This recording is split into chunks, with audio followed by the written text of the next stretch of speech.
Getting into this episode of GH, first and foremost, I ain't even gonna lie. I'm gonna be very blunt, very honest. I was super bored with this episode. Like, it just, for me, it wasn't a lot there with this episode. I was just bored.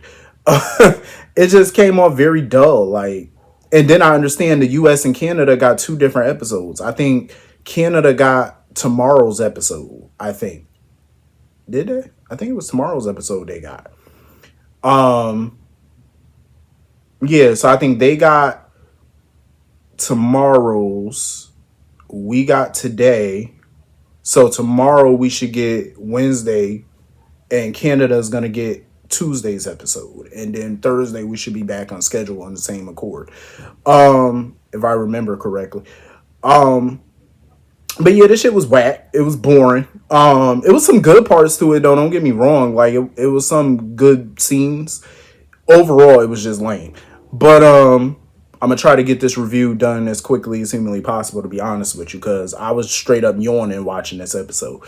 Um, I totally get where Maxi coming from. Maxi is fed the fuck up. Maxi is fed up. She tired of everybody bullshit at this point.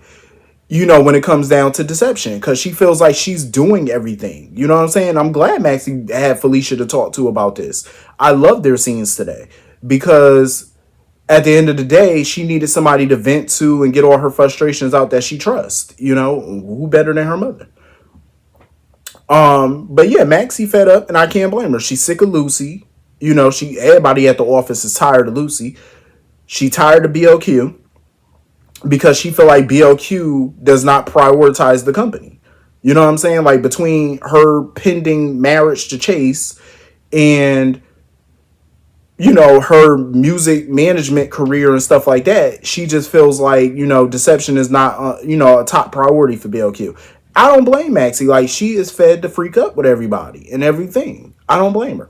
So that's why I feel like at this point, Maxie needs to pull a boss move. She needs to make a power play. Maxie needs to get control of deception by any means necessary. Or at the very least, she needs to bump Lucy out as CEO or whatever the hell Lucy is. I don't even know what Lucy title is. Whatever Lucy title is, Maxie need to bump her out and get that title. I just feel like Maxie needs to be the CEO. She need to talk to Tracy, whatever, and become CEO. Either that or go get a loan or something and go create your own company. I mean, if I was her, I would just try to talk to Tracy though. I know that she liked Lucy or whatever, but this is business. You know what I'm saying? Bump her to freak out because Lucy is horrible for the company right now. Terrible. And I'm in total agreement with, Felicia. I feel like Maxie needs to follow her heart. It's obvious. I mean, I get she's scared. You know what I'm saying? She don't want to mess up things with Spinelli again. She don't want to go through another breakup with him. But you can't have that attitude, though. You know what I'm saying? You cannot have that attitude. You got to go in there with a positive and just work it out. You know what I'm saying? Like, whatever issues come up, because that's what she need. She should know that by now. With all the relationships she done had, it's like at the end of the day, somebody gonna get hurt. Like something she say or do is probably gonna offend him at some point. Something he say or do is gonna offend her. That's relationships. You know what I'm saying? Like, you're gonna have your ups and your downs. It's just working through them. Like, are you strong enough to get through it together? Because if you are, then boom, you got it. You know what I'm saying? You could work through anything. So why not? I think she definitely need to just shake it off and go for hers and give her and Spinelli another shot. Because I was a little weary about them getting back together, but I say why not? She could do worse, and she definitely has done worse. Spinelli's the best option for her. Because that's a good dude. He got his little nerdy quirkiness about him, but Spinelli good. And I agree with Felicia. Maxie needs somebody who can take care of her. Instead of her always taking care of everybody. She basically running a whole company, taking care of 3 damn kids. You know what I'm saying? It's like, that's a lot. She ain't taking no time for herself, and that's what she need to do. So anyway, moving on from that. Laura. I hate that the writers are writing her like this. Like, I do not like how they are writing Laura at this point, because this is irritating my soul.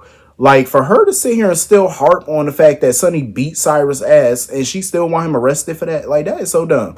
I don't blame Jordan for being honest about the situation. Like, at the end of the day, I love Jordan because Jordan was like, shit, I prayed for somebody to do something like that to his ass. I don't blame her. And I'm glad that she basically broke it down and said she can't be objective on this. She can't be, neutral. Like she's gonna, say what she gotta say because she don't like Cyrus, nor should she. Um, I just feel like it's totally ludicrous for Laura to sit here and want Sonny to go to jail for beating up on Cyrus when this is the same man that's responsible for her daughter being in a coma. Like this is the same man that's responsible for her daughter's boyfriend slash fiance or would have been fiance. He's dead because of Cyrus. Dev is dead because of Cyrus. Other people were injured and killed because of Cyrus. They lost the fucking floating rib that's been around for years because of him. Danny could have been killed in that explosion. Like you had kids in there that could have been killed in that explosion because of her dumbass brother. And you are really sitting here defending him? Like really, Laura? I don't like it. I don't like it at all. Cause this ain't the Laura I know. Like, come on now. I understand that she's trying to separate herself professionally from Sonny. Like she's trying to be neutral. I get it, but this ain't the way to go. This ain't how you do that. So anyway, moving on from that.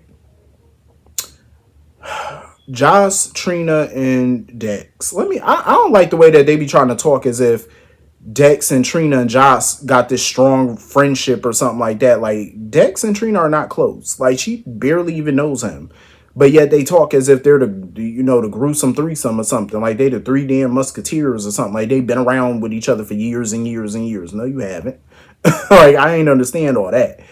But I don't like this friendship with Trina and Josslyn. I really don't. Like, I'm not a fan of it because every time Trina want to know what's the tea, like what's going on with them or what's going on with Josslyn, she's very vague. She's not forthcoming with information. But when it come down to Trina business, Josslyn be wanting all the tea. And I don't like that because that's such a one-sided friendship. And I don't get down like that because my friends know pretty much everything about me and I know everything about them. It's like we know everything.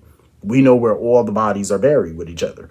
And I just feel like if you don't know anything about what's going on with your friend, that's not good to me.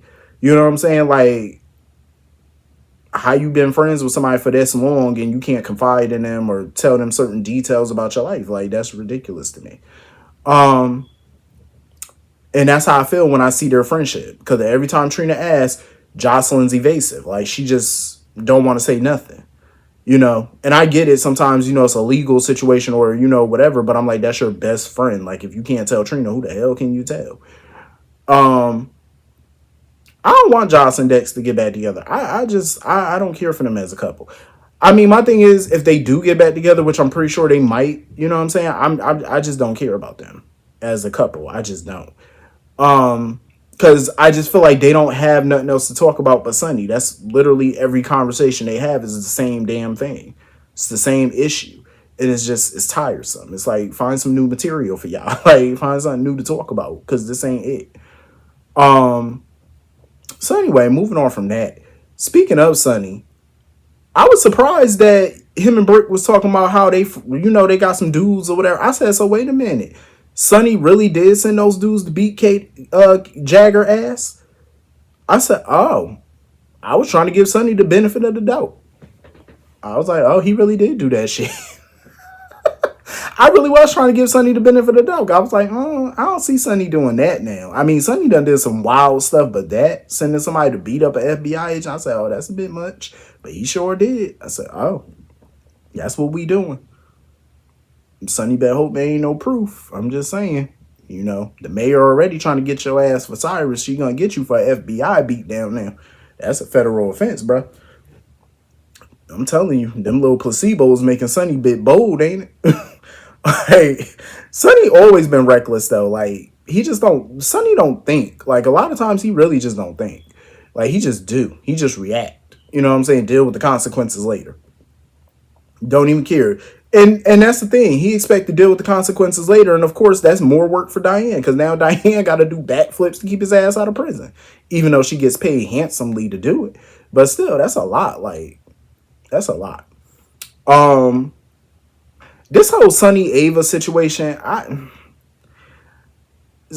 Sonny is off his damn rocker. Like, because for him, I understand that's the mother of his child, but for him to even let her stay with him, I'm like, sir, you could have gave her some security guards or something to protect her.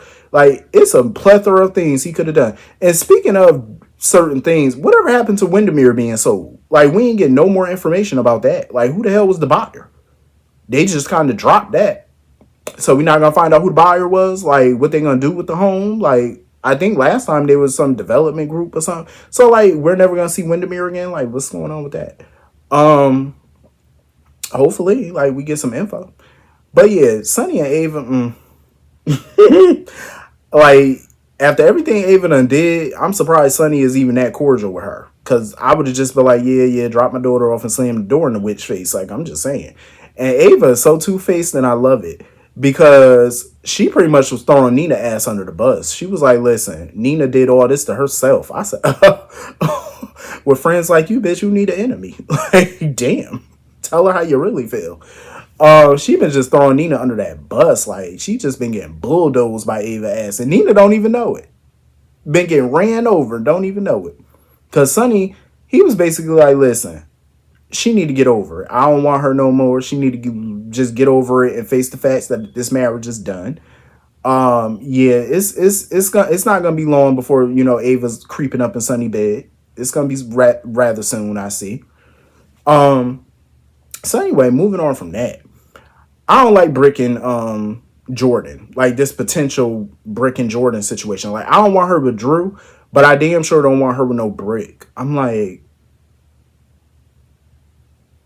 they got as much chemistry as paste, like paste to a toothbrush. I'm just saying, like, it's just I don't see it. Maybe that was a horrible analogy, but you know what I mean. Like, I just don't. I don't see it. Like, them two, I don't see no type of chemistry. He look like her great uncle. Like, don't waste her on him. Don't wait. Jordan is fucking flawless. Let me tell you that. Like, don't waste her. Don't waste her God given talents on that man. Absolutely not. Anyway, moving on from that. TJ need to figure out what he want out of life, because this whole Debbie Downer attitude that he got about this potential baby and all that type of stuff, him and Molly need to really sit down and talk. Like, I remember last time he said that she been avoiding him, talking to him about this or whatever. He need to make her talk or something. Like, do something. Because I'm tired of him talking about this surrogacy mess. I'm like, they need to figure that shit out. And figure it out rather quickly. At least he got Gregory to talk about it. It just seemed like he talking to any and everybody about this situation. Like, he done talked to Marshall, now he talking to Gregory. Wasn't he talking to somebody else about it too before that? Like, he just talking to Tom, Dick, and Harry, whoever listen. He just yapping his gums about this surrogacy nonsense. I'm like, sir, talk to your lady. Like, that's who you need to be talking to. Talk to your broad, your scrape. Just talk to her. Like, damn, like, can we move on with that? But anyway, that was pretty much the whole episode. Hit the comments. Let me know what y'all all thought. Have a good night. Peace.